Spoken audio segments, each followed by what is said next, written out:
You're listening to Clarity on Fire, a podcast for people who know what they don't want out of their life and career, but aren't sure what they'd rather be doing. In a world where it's easy to exist, but hard to feel alive, we, Kristen, And Rachel, two certified life and career coaches, are here to help you cut through the information overload, get unstuck, and focus not just on how you can have a career you're passionate about, but how to create a whole life that feels fulfilling. so join us here, where we serve up inspiration and down-to-earth wisdom in a way that only two best friends can. We want you to experience the relief of knowing that, yes, you're allowed to want more out of your life and career. And no, you don't have to wander through the dark anymore. Our job is to light the fire that shows you the way. Let's go.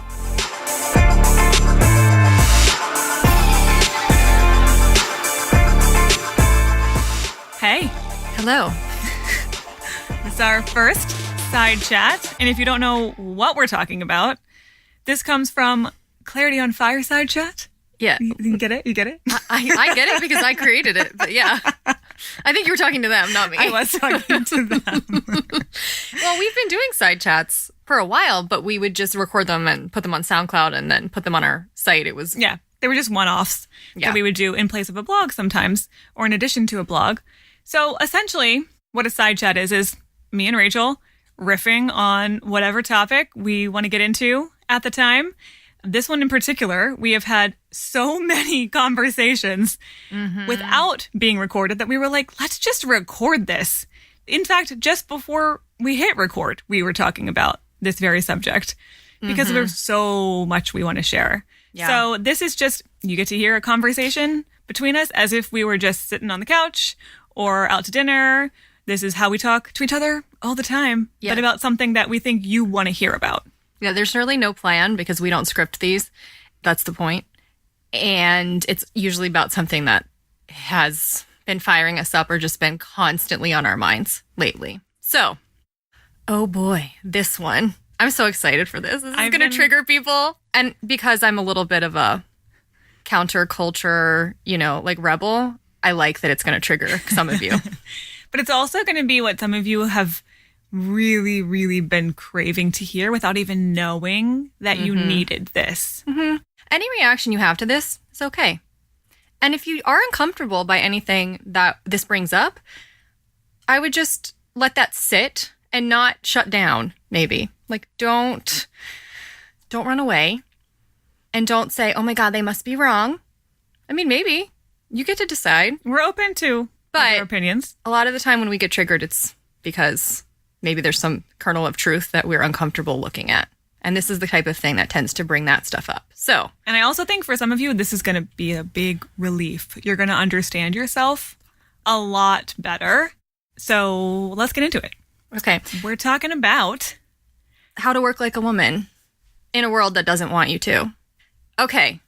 I minored in history and art history, so I really like to get on my nerd soapbox and give lectures. So let me dial it on back 100 years for you guys, okay? I know we've come a long way, but I want to remind you that 100 years ago, women did not have the right to vote in America. It was only in the 1970s or 80s that women got the right to open a credit card without the permission of their father or husband. Okay, that is insane. All right? That was not long ago, That was guys. not long ago. So, the reason women were able to enter the workforce in the numbers that we did was because of World War I and World War II. A lot of men went away to war and a lot of them didn't come back. And because of that, there was no choice but to allow women to take positions that had historically been only available to men. Like, women got to go to law school now. Women got to go to med school. Often they'd be the only one in their class, but they were allowed to go. And after the war was over, it was too late. The genie was out of the bottle and you couldn't put it back, which was a good thing.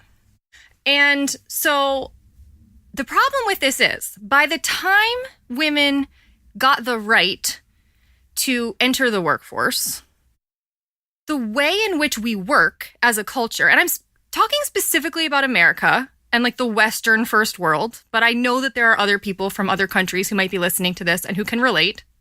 By the time we got that right, the structure that we were entering had been built by and for people who are masculine, by men. And so we don't think about that very much right anymore. We take that for granted, but we shouldn't be, because what happens is that we aren't actually wired the same way. And we're about to get into what that means to be wired in a feminine way versus wired in a masculine way. But suffice it to say that when a person who is wired in a feminine way is forcing herself into a structure that was wired in a masculine way, takes a huge toll on us. We have strived for equality and we have gotten pretty far. There's a long way to go. Personally, I think one of the most deeply sexist things that's going on right now is that in order to succeed, quote unquote, in a career and in a workplace, women are expected to disown their feminine energy and to become more masculine. That is not equality. That is not balance. Equality is being allowed to be yourself and to show up the way you are wired and to have just as much chance of success and access to opportunity as anybody else. So, yep. So I really want to get into what are we talking about here when we talk about masculine energy versus feminine energy? Can we just talk about the biology first? Yeah. Like, okay, I'll do the masculine, you do the feminine? Yep. Okay. So this is something that hadn't even occurred to me until I heard Kate Northrup talking about it recently, and it just blew my mind. And it's so silly that this hadn't occurred to me. But the very way in which our work days and work weeks are structured are built in a way that complements the masculine hormonal system. The masculine hormonal system is the equivalent of the sun. It's solar. It's literally on a 24-hour cycle. The masculine hormonal system resets itself every 24 hours. Just like the workday, it begins again every day at 9 a.m. That is not how the feminine hormonal system works, as many of you who've been menstruating your whole lives can attest to. No, the feminine hormonal system works with the moon. It's on the lunar cycle, which means our hormones reset every 28 to 30 days, which is very different than every 24 hours. So going into a workplace and being asked to do the same level of work with the same level of energy and the same productivity and the same kind of work every single day does not at all suit the feminine hormonal structure or feminine energy, because it's more based on week by week. We go through different phases of the lunar cycle, whereas for men, it's more like the morning, the afternoon. They go through kind of a daily cycle. A daily cycle. So every few hours, their hormones might change a bit and then reset overnight.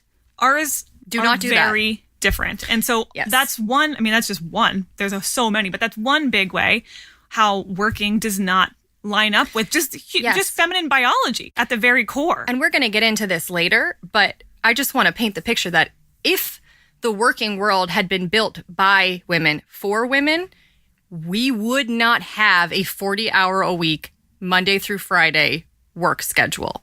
It would not happen. There would be so much flexibility. It would be a lot more like work when you feel like working. We're going to meet certain deadlines. We're going to have certain maybe weekly or monthly expectations, but you're going to get it done when it feels right for you to get it done. There's going to be a lot of flow. It's going to be like pick up your kids when you need to pick up your kids, be much more collaborative. It would work better because that's how you're wired. It would work better for women. Absolutely. For women. Right. And should we say that there's nothing wrong with the fact that the world has been built by and for men.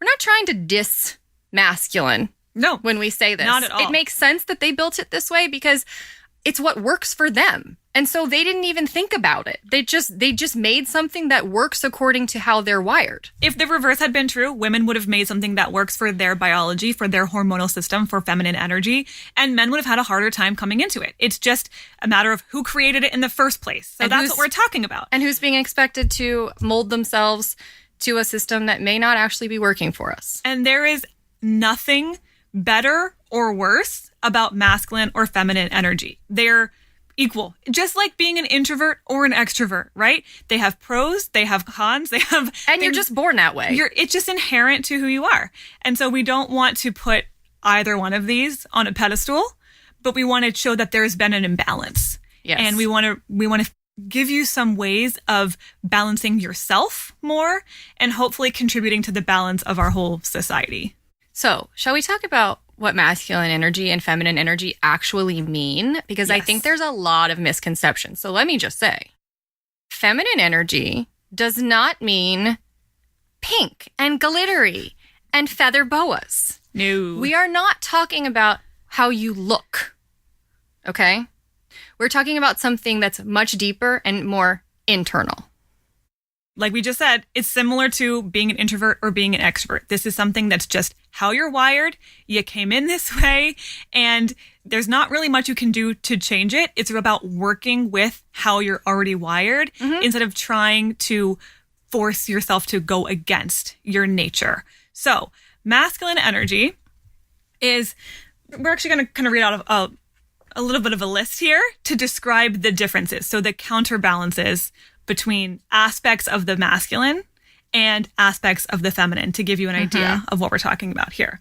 So this first one, probably going to ruffle a few feathers, but we'll explain. So the first comparison here is that feminine energy is more passive versus the masculine, which is more active. And I can feel some of the hackles coming up right now. Yeah, because we've been taught that feminine energy is weak. And when we say passive, I want you to think about the biology of an egg and a sperm, okay? Don't giggle. But seriously, the egg is a receptive thing, and it sits there and it waits. And it is sitting there passively while the sperm is literally actively swimming. You need both. They are completely equal. They are fulfilling a beautifully balanced yin-yang of creating life. And in fact, you only need one egg versus millions of sperm. Yeah, I know. It's real efficient. And you don't have to do any work. You just sit there. It's beautiful. That's a real powerful thing about feminine energy. It's kind of like being the queen and sitting on your throne, and people are just like coming and like lining up to give you gifts and to rain praise on you. I mean, being passive in that way does not have to mean being shut down or not powerful or weak, though we have been fooled into thinking that that's what it means. Which is why it might feel like it's an offensive term for us to be using. In this context, it's not. It's not. Which goes kind of, I actually want to jump into another comparison that's very similar, which is feminine is attraction, masculine is assertion. Yeah. So that's what we're talking about here. And I don't mean physical attraction again. No, it's I don't literally mean like magnets. Think about it like that. Like literally like a beacon, like a lighthouse, like pulling something to you versus going out and getting something. Right. The masculine is all about go, create, assert, crush your goals. Right. The feminine is much more about be the kind of person who magnetizes great opportunities and people and experiences to you by the sheer force of your magnetism. Yes. Which also goes into the feminine is receptive versus the masculine, which is directive. Very similar to what we're just describing here. Yep. The masculine wants to have a direction, wants to have a plan, wants to say, where are we going? Whereas the feminine is more receptive to what's happening. And the feminine is very good at flow, which we'll get into as well. Again, feminine is flow, masculine is go. It's literally the difference between being and doing. Yeah. Being is feminine, doing is masculine. Absolutely. So the feminine is also internal versus the masculine, which is external, right? Feminine can have a lot going on under the surface. That's literally also biologically true. Yes. Yeah. I mean, yep. Yeah. That's just literally how we're built physically. Yes. But it's also true. It's also true in that I think what that is kind of implying is that the feminine is more feelings and intuitive versus thinking, right? Yep. Thinking and logic. Thinking are and masculine, logic, which are feeling masculine. and intuition are feminine. Yes. And our society is built around logic. We have put logic on this huge pedestal, and feelings we've made them out to be this thing, flippant. They're not important. They're silly. So That's just a way of disregarding the feminine. It doesn't actually make that true. It doesn't mean that your emotions don't matter and you should always go on logic. That's not true at all. No, we want to make balanced decisions. Yes. Yeah. Both aspects have to come into play to make quality decisions. So when you hear us describe like the difference between masculine and feminine energy, it becomes very clear that this isn't about like what you look like. And this isn't even about, honestly, this isn't even truly about your gender necessarily. There's one more piece I actually want to get into before we get into that, which is the feminine is about collective. Yeah. The collaborative aspect, relationships. Yes. The masculine is about individual. So setting personal goals and striving and achieving things on an individual basis. And that often can look like power over others versus collaboration with others. Yes. It can look like in order for me to win, you have to lose, which can be a very masculine thing, versus feminine, which is how can we all win? And I think that we see that everywhere in our world right now. So, okay, I want to say that for those of you who might be wondering, if you identify as a woman, you are more than likely wired in a feminine way. There's probably like 80 to 90%. I would say 90%. 80 is probably too low.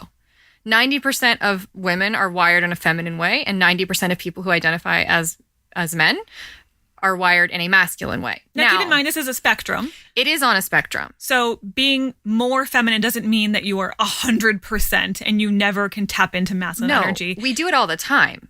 Yes, everyone has both types of energy. Yes. Even the most masculine man, has some aspect of feminine energy and vice versa. Yes. Otherwise, it would go so far off the rails that it would be extremely unhealthy. So everyone has the capacity to experience and to evoke masculine or feminine energy, but you're going to have one or the other that's more of your natural state. Yes. And you're going to feel more comfortable in that state. And again, most of the time, if you identify as a woman, you are probably more heavy on the feminine energy, although it is possible to be a woman and to be primarily masculine energy. That is a possibility. So we don't want to make you feel weird if that's you. Like that's normal, totally normal. Yeah. And vice versa. We'll talk about how to tell if that might be you later on. But what I want to talk about is how to identify like the symptoms of being a person who is wired in a feminine way, but is having to show up in a masculine way, and the impact and the toll that is taking on us. One of the biggest ones is sheer and utter exhaustion. Burnt out. Yes, because think about how rigid. So if the masculine is rigidity and structure, which is helpful to a point, like structure can be very helpful and freeing. You need a schedule. You need accountability. You need to be able to like have a bedtime and wake up at a particular time and eat 3 square meals a day. Like that is freeing and helpful and healthy. But how far we have taken it is not healthy. You know, a lot of us have to wake up super early in the morning, scramble to get ready, drive like for an hour to get to work, spend all day responding to people's demands and requests and being in reactive mode all day long. We have meetings at specific times. It always has to be that way. We have like very strict goals and deadlines that we have to meet, and there's no flexibility. We can't work from home even if we felt like it a lot of the time. Lunch breaks or breaks at all. We only get 5 days to be sick a year. It doesn't matter if that's not true. You know, you're only allowed a certain amount of time of vacation, and you have to sometimes have your butt in a seat between 9 to 5, even if you don't have anything to do or even if you're in a slow season. There's no room for flexibility or freedom or common sense sometimes in a very masculine and rigid work environment, which means if you are wired in a masculine way, that's probably not going to bother you that much because it's going to appeal to your inner nature. And so you're going to be able to fit. It's like going to be like a square peg in a square box, right? Like you're going to fit into that. If you're wired in a feminine way, you're going to feel like a square peg in a round hole. Yep. And you are very likely going to be tired and irritable. And resentful because you sense that something is off and you sense that you have to cut a part of yourself off in order to succeed and to even function and get by in this structure. And it would be really normal for you to resent that. Well, not only do you have to work in a really logical way in order to like be in a masculine system, you also have to like disown your feelings a lot of the time. Like it's not professional, quote unquote, to have feelings. Yep. And crying in the workplace is like the worst thing you could possibly do in a lot of places. Making decisions that come from a place of intuition and just knowing that this is what's right in my gut and this is what feels right for me and my team, that's not valued if there's no numbers to back it up because numbers are logical. Right. So it feels like you have to often amputate huge parts of who you are in order to get by. And it will drain the life out of you. It will feel very colorless, very beige or kind of gray, dull. Yes. You'll also likely feel like you have trouble feeling really connected even when you're not at work, right? So feeling your feelings or feeling really connected or passionate or rested outside of work. If you are more feminine in your energy, we as, I will say as women, but as people with feminine energy have a hard time compartmentalizing, which means things are going to flow into other areas of your life. So if you have trouble turning that off when you get home and it feels like the stress and the drained feeling and the colorlessness has spilled into every other area of your life, that very likely means you have a more feminine energy essence working in a masculine energy environment. Yes. It's following you around. Yes. So, okay. I want to give some examples of what it looks like to try to switch to a more feminine way of working. Because a lot of you are probably thinking, okay, that sounds great, but we clearly don't live in a balanced world yet. And ideally, we would live in a world that valued masculine energy and feminine energy equally. And that the workplace would be a place where it would really be like a 50-50 balance. That wouldn't mean you would have to personally be balanced 50-50, but that you could show up in a place that valued the way you were wired as much as it valued how someone else was wired. Yep. So we're going to get there. We are. It's going to be an uphill battle. But again, 100 years ago, we didn't have the right to vote. And so I really believe that we are getting closer and closer and closer to this and that we can make this change and we can be leaders and we can instigate and force things to change a little bit. Yes. Yeah. And as women get into positions of leadership, well, what I first will say is if you are a woman in a position of leadership, then what you might have felt like is you need to keep going with how things are structured in your company. And I want to lovingly challenge you to consider what would be a way of leading my team or leading this project in a way that is more balanced. You don't have to go all the way to the other extreme and make it entirely feminine energy. We're looking for a healthy balance here so everyone can feel comfortable and everyone can work within their own structure. So to ask yourself, what would that mean, right? If I do have that ability to make change, which not everyone does, right? So first I want to talk to the people who can make changes and who are in those positions of leadership to ask yourself, what would it look like to bring more feminine energy into my leadership style? Not just women in leadership. Men too. Absolutely. If you're a man listening to this, I really hope you're open-minded enough to consider that part of being privileged, and I know that a lot of people don't like that word, but I think that the best definition of privilege is you don't even realize how the system that exists benefits you. Mm-hmm. Like you're unconscious of it because it just is naturally suited to you. And so part of being a conscious, open-minded person is acknowledging that, oh, there are people who don't fit into this system as well as I do and who are maybe struggling because of it. How can I make things a little bit more fair to them? And how can I help them out? Like, that would be a great thing to do if you are a man listening to this. Absolutely. So if you're not in that position, you say, I don't know how to fix the structure. All I can do is try to make myself feel a little bit more balanced in my day-to-day experience. Yeah. I have, isn't it perfect how examples just show up right when they're supposed to? Just really... Yes. This morning, I was having a coaching call with a client about this exact topic. It just naturally came up and she gave this perfect example without even knowing what she was doing of trusting and evoking her feminine energy in a very male-dominated, masculine energy-dominated environment. So she works in the medical world. Yep, that's been taken over by masculine energy. Absolutely. And so as a nurse practitioner, her job is to essentially get as many patients in and out the door as possible, right? Which is it's a numbers game. It's a numbers, it's logical, right? It's like, what's the bottom line? Again, structure can be good. Yes. However, when it leads to dehumanizing people, structure may have gone too far. Exactly. So she was recently in a situation where she had to give some bad news, like a diagnosis, to someone who's had a really hard year emotionally and personally. And she knew this about this patient. She knew that this person had had a really hard time the past year, and now she had to give her this bad news. And she knew that protocol is very masculine, right? It's like, this is how we do things. In this situation, this is what's done, right? It's very rigid. We're not going to necessarily take people's feelings or history into account. We're just going to follow the rules. And again, protocol can be helpful because in a situation, it's helpful to know what's the best course of action here. But when you ignore the feminine, then you ignore the nuanced situation and the humanity of the situation. And the intuition that might be calling you to do something that's a little different than what protocol would have you do. So what she did is she said, in the back of my mind, I knew I was supposed to share this whole treatment plan. I was supposed to give all the options, and I was supposed to direct this woman to all of the different choices that she could make based on this condition. But I very strongly, intuitively felt like what she really needed right then was for someone to say, I'm so sorry.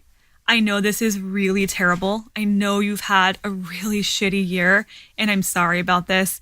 And we will get into treatment plans next time. Because she said, I could sense that this person was not in a place. It would have completely overwhelmed her. It would have completely sent her down a spiral. And what she needed right then was someone, she's like, I started to cry. I started to cry with this patient because I felt so strongly her pain. And she thanked me profusely for being there with her and to share with her so openly and so humanly and compassionately. And that is what it means to bring feminine energy into a really masculine space. Yeah. And it wasn't like she wasn't going to get to the protocol and get to the treatment plans and share what do we do next. Of course, that's going to be part of it. But to bring in that compassion and that let me sit with you a little longer than I'm quote unquote supposed to sit with a patient, right, and feel this human experience with you, that is truly bringing healthy feminine into that space. And she went with that impulse, even though on some level she knew, I don't think I'm supposed to do it this way. It's honoring feelings and intuition as much as you honor logic. That's feminine and masculine balance. And sometimes you're going to need to honor logic more, and sometimes you're going to need to honor feelings and intuition more. And we do a really good job of honoring logic in this world, and we don't do a very good job of honoring feelings and intuition. So, okay, I have a client who is a business owner, and she has like 5 or 6 employees. She's owned a business for about over 10 years now. And she started this business when she was a single mom, and she was like literally like just trying to keep herself from being homeless.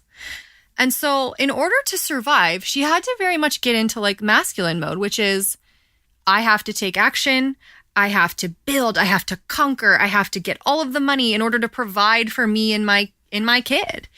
And she worked herself into a level of really great like financial success over the past decade. But when we first met, she was really struggling on every level, emotionally, energetically. She was completely burnt out. She wanted to quit and like just sell the business because it wasn't fun anymore.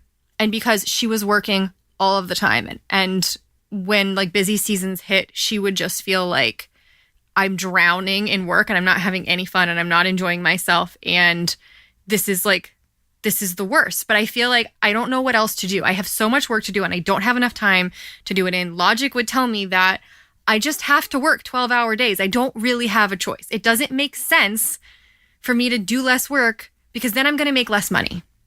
And then I might end up homeless again, right? Like I had to claw my way to the top. I got to sink my claws in and hold on. So again, like logic would tell you that the more you work, the more money you make. That's actually not intuitively intelligent though. So a more feminine way of working, and that she and I have really, really, really worked on this, and she has turned a huge page in this and is so different now. Intuitively, what actually makes more sense is for you to honor how you feel more than what makes sense so that you actually have enough energy the next day to get things done. What often happens when we're obsessed with like working in a masculine in a very logical way is that we end up overdoing it, pushing ourselves too far, forcing and striving. We end up working 12-hour days because we're like, well, I have so much to get done and I have to get it done. I don't have a choice. Well, okay, but the more you push yourself, the more tired and burnt out you get, which means the next day you're already at a deficit, which means eventually your work and your productivity are going to start slack off and you're going to struggle. If, however, you worked a normal amount or even less than a normal amount, but you gave yourself cutoff times and you actually maybe like did something that restored your batteries. Like for her, going to yoga or Pilates was like a really recharging thing. Getting into a state of flow, that's a very feminine thing. Yoga and Pilates feel feminine because a lot of the time they allow us to access that state of just being. Again, being, not doing, being in a state of flow. So doing that, she realized, oh my God, when I work less, but I focus on like doing the things that help me recharge and refuel my feminine energy, I am so much happier. I'm so much more grounded. I find solutions to problems that I thought were unsolvable because I'm not frayed to the max. I get just as much done. I'm bringing on better team members. I'm outsourcing more. You get way more done when you focus on quality over quantity. But masculine, I think, is quantity. Feminine is quality. Would you agree? I would agree. And I would say, what I would actually say is you get a lot more done when you honor your natural state. So if you are I was saying feminine, if you were a woman. Yes, absolutely. Or you were wired in a feminine way. Absolutely. So you're also making a really good point here, which is what if you are someone who has more feminine energy? And we're talking mostly about this because that's the one that's most imbalanced. And also because we know there's probably a lot of women listening to this. Also, I am a woman and I'm wired in a feminine way. Deal with it. Right. So if you are someone who is wired more in feminine energy, and there are certainly ways that you could bring a little bit more feminine energy into your workspace, but you probably can't change the whole structure right away. So if you have to be in the masculine while you're at work, it's really important that you find ways of expressing and rebalancing yourself outside of work to get back into your natural feminine energies flow. I think it was Marianne Williamson who said, she's like, I can be in my masculine all throughout the day, and then I have to come home and turn myself back into a woman, was her phrase, which I love. She's like, and that can look like yoga or taking a walk, or it could be something really passionate like dancing or whatever makes you feel like you're connecting to your body. Yes. Connecting to nature, getting into a state of real flow. Or connecting with others. That collaborative element can be really powerful. Right. Intimacy with people, feeling like you're anything that puts you in that state of being rather than doing. Things that literally feel restorative and recharging to you rather than numbing. So Netflix can sometimes be really restorative to me because I'm an introvert and I love a good show. So to me, sometimes that can be really recharging. However, there are times when you do those things and they tend to be numbing devices. So just because something could be restorative doesn't mean it always is. So you have to examine the intention behind why you're doing it. Or you could go into a yoga class, which is inherently more feminine, but you could approach it from a masculine way. And you could look around and say, am I doing better than everyone? Or am I doing better than myself last time? You could be beating yourself up and comparing yourself to others. Not a feminine way of showing up. Feminine is like, it's me and my mat, and these people are here for themselves, and I'm here for me, and there is no comparison. And I'm going to get what I need out of this today, and I don't really have a plan or a goal except to express what I need to express and feel how I need to feel in this next hour. Yeah. And connect to my body. Yeah. So I want to push back on the assumption that you can't be successful in this world and be wired in a feminine way. So I think a lot of us have assumptions that, you know, success equals pushing and striving and forcing and conquering and getting to the next level and making the most money.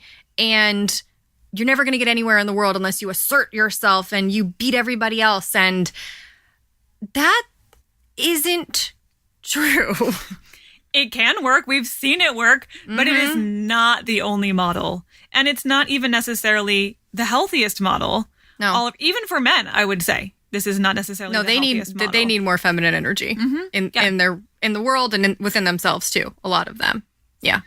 So, for example, I get people asking all the time, who are your competitors in this industry? Like I had someone recently ask me, like, who are competitive life coaches? Like literally like, don't know. I have a lot of life coaching friends or career coach So friends many. who actually end up working with very similar people and clients as me, but I have never once thought of them as a competitor. No. To me, because I come from so much feminine energy, we're just all collaborating. We're just all peers, and we brainstorm and we share. And I'll even refer people to other coaches if I think that they're a better fit. So approaching things, that competitive aspect that I have to win, which means you have to lose, is Inherently masculine. Yeah. And looking around and saying, how can we all grow together? Kind of like the rising tide lifts all ships, or whatever that saying is. That's inherently more feminine. Yeah. And so I don't even view other coaches as competition. No, they're just whatsoever. It doesn't even occur to me. Well, and part of being feminine is, again, being attractive and magnetic and receptive and letting things come to you. So to me, I feel like what you and I do is we just try to be beacons for the type of people who are attracted to our message. And if you're attracted to our message, that's awesome. If you're attracted to someone else's, I didn't do anything wrong. They're just the right person for you. And I'm totally happy with you going to who fits better for you. That's win-win all around. So I'm not going out there trying to grab clients or, like hoard all of the people. I'm just like going to sit here and be myself and share our message. And if it resonates with you, great. And if not, I'm not here to change your mind. In fact, I'll be honest, Rachel and I do little to no marketing. Yeah. We mostly just share how we feel about things. We share our message. We share what we're all about, what we do, who we help. And the right people feel connected and will reach out. Mm-hmm. So I just want to wrap this up by giving some ideas for how you can go forth into the world and work in a way that's actually more feminine. So one great example is if you work in a really rigid environment, but you would really like more flexibility and freedom in your day, a lot of people assume that they can't get more flexibility, but they've never asked for it. Mm-hmm. I have had so many clients ask for a work from home day a week and had their boss say, sure. And it's technically against company policy, but they asked for it anyway, just figuring, okay, I'll just make my case for this. I'll say, here's how I would be more productive if I were allowed to do this. Here's why this actually makes sense. We can try this out for a month. It can be on a trial basis. No skin off your nose if it doesn't work. What do you think? That right there. I've had so many people ask for some type of flexibility so that they can, work in a way that feels a little bit more aligned with their flow. Mm-hmm. And it works a lot of the time. You're just not asking. Mm-hmm. I would also say honor your energy levels and your emotions, even at work, even when it feels like you shouldn't be doing that. That's not appropriate at work. If you are feeling complete dread about an assignment at that moment, switch to something else. Right? Because what often happens when you flow with your own natural energy and your inspiration and that feminine aspect of things is when you are in flow and when you are inspired, you can crank out so freaking much in such a short amount of time. But when you fight against it and try to say, no, this hour is allocated for this task, and you try to push it, it can take you 3 or 4 times as long to do the work that you need to do. So allow yourself to say, maybe this isn't the best time. To whatever extent you can. I know there are deadlines. I know people are expecting things from you. But to the extent you can, maybe check in and say, you know what? I don't do great in the afternoons. I have a real energy slump, so I'm going to do more administrative type work in the afternoons. And I'm going to go with my natural energy flow in terms of how I structure my day or my week or my month and try to batch things according to when you feel inspired. And that's an okay and actually really powerful way of doing your work.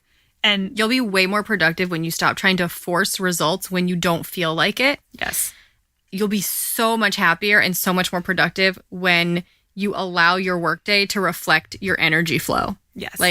If it makes sense for you to answer emails in the morning, but it doesn't feel good, don't effing answer emails in the morning. If you are a morning person and you have a lot of energy, then maybe that should be the time that You're doing the most productive forward, progress stuff. Mm-hmm. Maybe you need to totally rearrange your workday to align with what makes intuitive sense to you and your body and your energy rather than what makes logical sense. Yes. The last thing I want to throw out there is if you are someone who has feminine energy, a lot of feminine energy, respect that you maybe need more collaboration. And so sitting at a desk by yourself, cranking away at your work may feel very isolating and very draining. And so it can be really scary or really intimidating to say, hey, could I get your feedback about this? Or, hey, can we brainstorm this? Because you don't want to bother people, right? You don't want to be a nuisance. But more than likely, a lot of those people are also craving some collaboration. And so find some people who you can connect with either on a personal level, right? Like make sure that you have some lunches with people that you like to refuel that need for connection and fun and joy and collaboration. Or whether it means projects, just find people to collaborate with. Stop feeling like you have to do everything on your own. That is very much more in the masculine, the individual side versus the collaborative collective side. I'm just going to say, in general, please, please, please stop being so obsessed with what makes logical sense. Do what feels good. It makes logical sense for you to work until 9 p.m., but it feels right for you to go home at 6 and go to a yoga class. I implore you to do what it takes to restore yourself. Have you noticed that men are not nearly as burnt out as women in 2018? Have you noticed how many women are struggling physically, adrenal fatigue, chronic illnesses? I mean, our bodies are trying so hard to compensate for the fact that we are not actually wired this way. And theirs don't have to try so hard to fit into this system. You need downtime. You need to be in whatever way being means to you. You need to get into a state of flow. You need to honor your body and how you feel. And just because something makes logical sense doesn't actually mean it's better for you or going to get you better results. Mm-hmm. In fact, if you are wired in a feminine way, more often than not, the intuitive feelings-based decision is probably going to get you better results because that's what comes more naturally to you. Forcing yourself into a very logical, rigid mindset is probably opposite of how you're actually wired. Mm-hmm. And we did promise that we would answer that question about how to tell if you might actually be opposite wired. Maybe you are a woman who's wired in a masculine way. So how could you tell? Yeah, if you are working, we just described feminine and masculine energy. If you find yourself working in that masculine model and it actually fuels you, right? So if it doesn't burn you out, in fact, it kind of revs you up or you feel more energized when you go and take all the action and slay it, crush it. And if you love logic. If you thrive in logic and the flowing, more emotional side of things just doesn't resonate with you, then you might be someone who has naturally more masculine energy, and that's okay. I really think it has to do with how you feel at the end of the day. You might be someone who's resistant to feminine energy, but really crave it. So you might be burnout and you might be tired and you might be really struggling to fit into that system, but logically you might be resisting it. You might still think that masculine is better because it's all you've ever known. If you are really actually wired in a masculine way, you're not going to feel that way in your body. It's not going to have a negative impact on you. No, you're going to feel in alignment. Yeah. With yourself and with the structure around you. And so if you really if what we're talking about with feminine energy doesn't hold any real appeal or attraction to you or not, and you don't feel like you're suffering, you're probably fine. That's fine. But I will say that that's probably a smaller percentage of people who identify as women. It's probably 5 to 10% max. Mm-hmm. Right. So if you're listening to this, there's a very good chance, and you're a woman, there's a very good chance that you are wired in a feminine way. And that doesn't mean 100% again. It might mean, 70 or 60, 40 even. Mm-hmm. But you are tipping the scale in a feminine way, and very likely your life is not. Yes. And that's where the mismatch happens. So again, I want to say there's nothing inherently wrong or better or worse about feminine or masculine, but we're really looking to right an imbalance. We're looking to create that really ideal yin yang. Like, yes. There is a reason that image works and it's so beautiful is because when those two things work together, there's really nothing they can't do. Yes. And when you couple, attraction with action, and when you couple like making a decision that's both based in logic and feelings, you cover the whole spectrum of life when you make those types of decisions and when you act that way. Masculine and feminine are extremely complementary and they enhance one another. Yeah. So we're looking to create a balance within yourself and hopefully a balance within the world, bigger society. Yeah. So, okay. We have a lot more to say about this, but we're going to stop for now. We can talk about this forever, so we need to cut ourselves off. There's a very good chance we will one day create a course about how to work like a woman because there's a lot underneath all of this. Like, this was like the tip of the iceberg of what is possible to cover. And we haven't even talked about how it affects our romantic relationships. But oh boy, does it. Rampant right now. Oh man, I really want to talk about that one day. So we will. So if you want to ask questions or leave a comment, there will be a link in the show notes. There will be a link to where this episode is posted on our site, and we welcome comments and questions.